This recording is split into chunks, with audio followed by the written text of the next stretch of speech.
Hey everyone, hope you guys are enjoying Monster Hunter Rise Sunbreak in whichever platform you're choosing to play it on.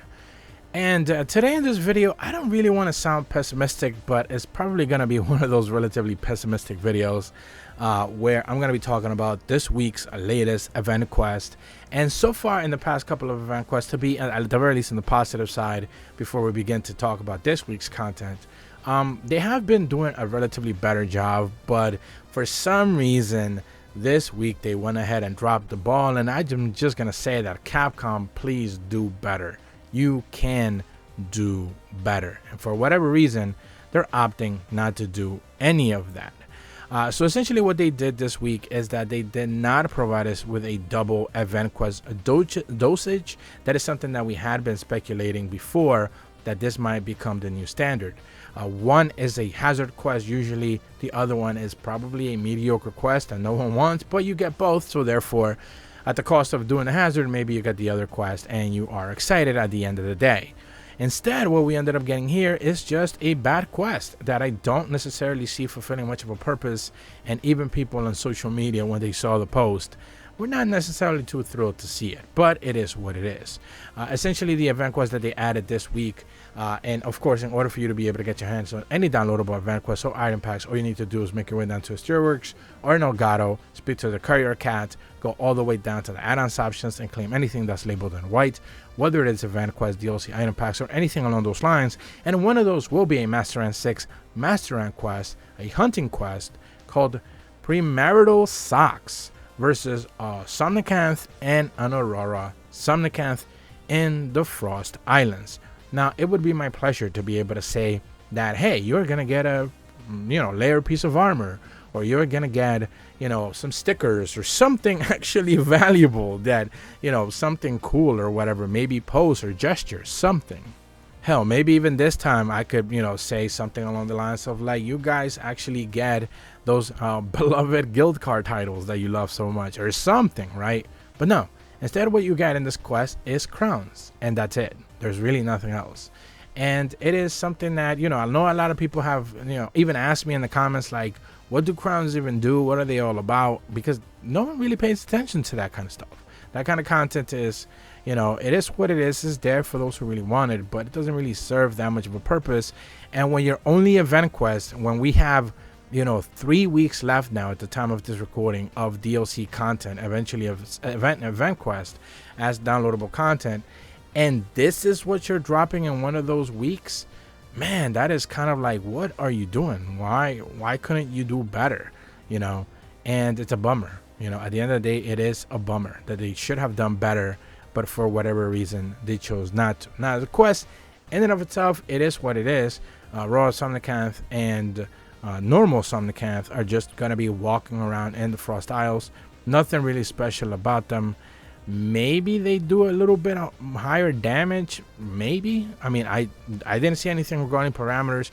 They certainly don't have higher resistances or higher health or anything like that. They might have slightly boosted damage, but that's not really anything special at the end of the day. They will go down, I believe, in a minute and a half. I think we took down Aurora Somnicanth, and then in a minute and a half we took down Somnicanth. So their health pools are extremely limited. Again, this is something that I'm going to be touching upon in a video that I'll probably be dropping maybe early next week.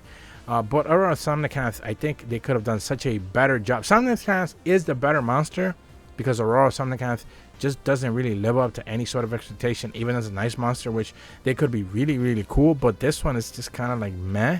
It's just Somnicanth with ice attacks, and they kind of removed all the cool things about Somnicanth. Somnicanth can flash, put people to sleep, which is annoying. It's not damaging or anything, but it's annoying. It can para.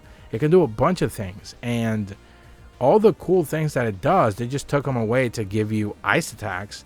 And the ice attacks aren't even menacing or dangerous or whatever. They're just there.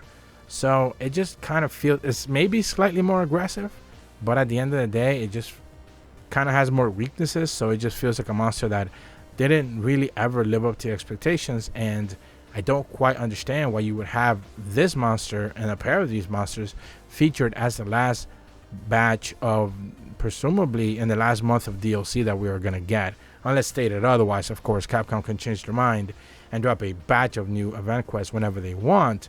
but it doesn't necessarily seem to be the case, since of course the last Monster Hunter stream that they had was kind of like a celebration of all Monster Hunter Rise, and Sunbreak in general. So we shouldn't be expecting anything new past what we are expecting in the next 3 weeks. And there are some cool quests that I spoke about before that will be really, really cool, but right here, right now, this is not really it. And it's kind of a bummer, you know, that we ended up kind of just getting this in one of the last weeks of DLC content. I hope they can do better in the future. Capcom should be able to do better. I feel like I've spoken about this maybe a few months back, where it's just one step forward, 2 steps back when it comes to the DLC. In the past few weeks, I think they actually had been doing a fantastic job with some of the content that they had been dropping for Event Quest, you know, some of the hazard quests and stuff like that. But then we get a week like this when there's almost, you know, no real expectations on any other content, and it makes people not even want to log in to be able to do it. And it's one of those things where, like, the game is pretty much dying off at this point, realistically speaking. There's less and less people playing, and you know, it's one of those things that is just a little bit of a bummer when they could have done a little bit of a celebration quest or something cool. Instead, we end up getting this. Now, it shouldn't be that much of a surprise. If you watch my previous data mines videos, you know that this was all well and expected and everything. This is not a quest that we didn't even know about. Of course we knew about it, because the data mines already told us about a month and a half ago or so all the event quests that we were going to get as part of the bonus /6 free title update. However, we kind of thought, and like I mentioned at the top of the video, every one of these event quests would be part of a dual set of quests, one hazard, one non-hazard, and the non-hazard one can be just a bad quest in general. It is a nice little addition, but instead we get just this one quest, and it turns out to be probably one of the worst quests that we've gotten so far as part of DLC. And it is just a big, massive, you know, downgrade to pretty much all of the other content we have received so far. So I apologize for sounding a little bit down on this, a little bit of a rant video.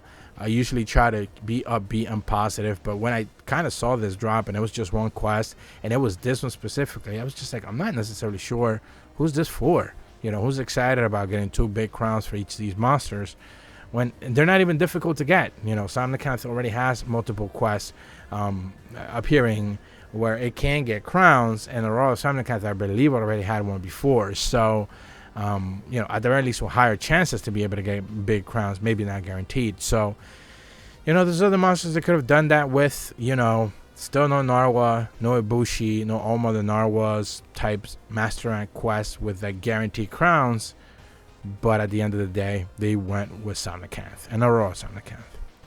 It is what it is. If you're brand new to my channel, though, be sure to leave a like and subscribe, hit the bell to receive notifications when the videos go up, and as always, thank you so much for watching. See ya.